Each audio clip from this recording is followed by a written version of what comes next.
Hey, my YouTube peeps. I just wanted to make a quick video about what I'm doing on this 97 Honda Civic LX. She's a green sedan.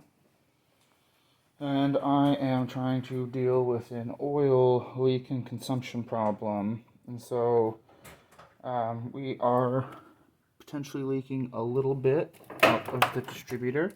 There's a little bit of oil there, but nothing major, no major oil stains. When you're looking for oil leaks and you're trying to find major leaks, you want to look for places that just have a liquid residue. It gets kind of crusty, but also liquid. So there's a little bit of built up grime under, but the top surface is going to basically always be wet. That means it is consistently leaking oil. Light. So, history behind this car is one of my previous videos, is the JDM engine swap to the D16A instead of the D16Y, what does it have? The D16Y7 non-VTEC version. So, if we look there, there's some grime, you're going to get road grime and stuff too. Front of the valve cover gasket is good. Around the back side of the valve cover gasket, we've got a little bit of oily residue. There's some down there, definitely. Problem with that is I can't conclusively say whether or not that is oil leakage or if that is someone who put oil in it and just kind of spilled it. It's a problem with where this oil filler is. So, kind of just checking all the major areas. Check down here around the crank. Check down around the dipstick line. So you'll see a lot of residue, but none of this looks wet enough to be a major oil leak because this is consuming a lot of oil. And so what I have gone through and done is, it's going to be a hard one for a lot of you to do, I assume.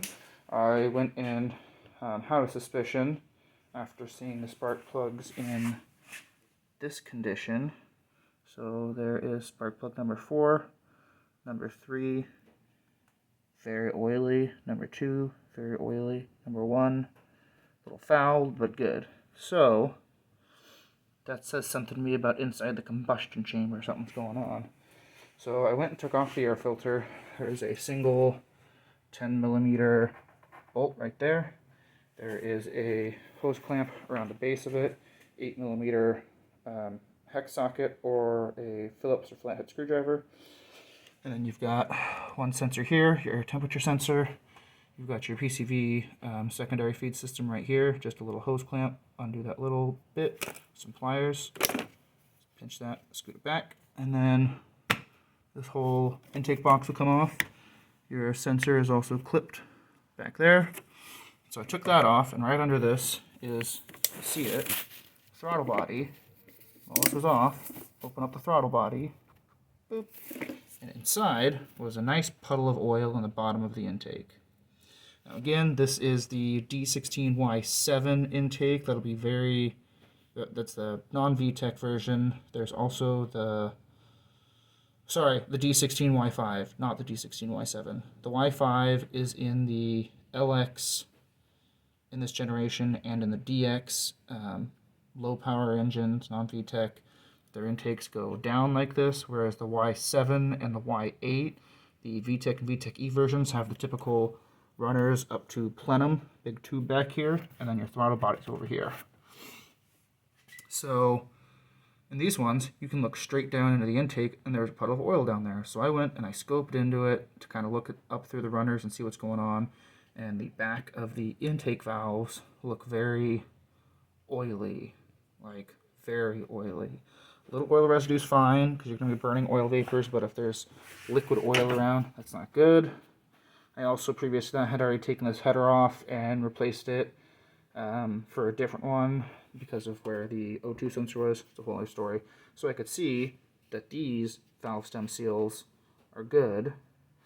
And I just finished a compression test on this, and I got 210 on this, 215, very oily, 215, very oily, and 210. And so pressure's good across the board. It means we're not looking at piston ring leaks or head gasket leaks.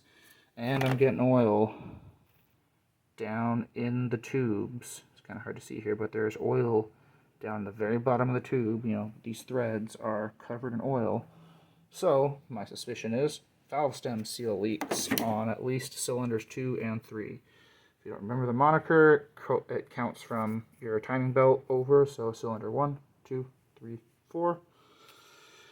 I'm also getting a lot of bad O2 sensor readings. It's just jumping back and forth between rich lean condition while it's running, doing nothing, which means that it's getting an erratic amount of air or fuel. In this case, it is getting an inefficient burn and thinking that it has to do with the air or the fuel because it's covered in oil on the inside. When I scope down into the cylinders, this one has standing oil in it. This has oil residue. This has oil residue. This one's pretty fine. So those would be the current suspicions, and will only be able to be confirmed by taking off the entire intake manifold and looking in at the valves to see what's going on, which can only be fixed by completely removing the head and disassembling the head to replace those valve components. So just wanted to give you guys a little thought process on when you check for oil leaks on these. This pretty much applies to all the 1989 to 2000 Civics. Are all laid out the same. The D series engines. Good places to check. O-ring gasket on the distributor. Valve cover gasket all the way around. And you can check your plug tube seals. That's right here. If there's oil up here, that's valve cover gasket. If there's oil down there, and there's not up here, that's head gasket or piston or something inside with the piston leaking. And then to pull your header off, you can check valves on the exhaust side, as well as pulling your intake off, valves on the intake side. And then the only place you're going to get oil leaks is going to be over here on the timing belt side, either behind the cam seal, crank seal, or down here with the dipstick tube seal. You know, if it's a head gasket, a compression test will tell you that. But that's not something you really check without doing a compression test. So, just wanted to give you guys a little thought process on checking through these. Like, subscribe, you know, the YouTube stuff. I do a lot of random car videos, so if you have a request, make a request. That's pretty much it. You know, over there's my little engine build that's going on. I'm put on hold for financial and time reasons, but I'll get back to her. Thanks for watching, guys.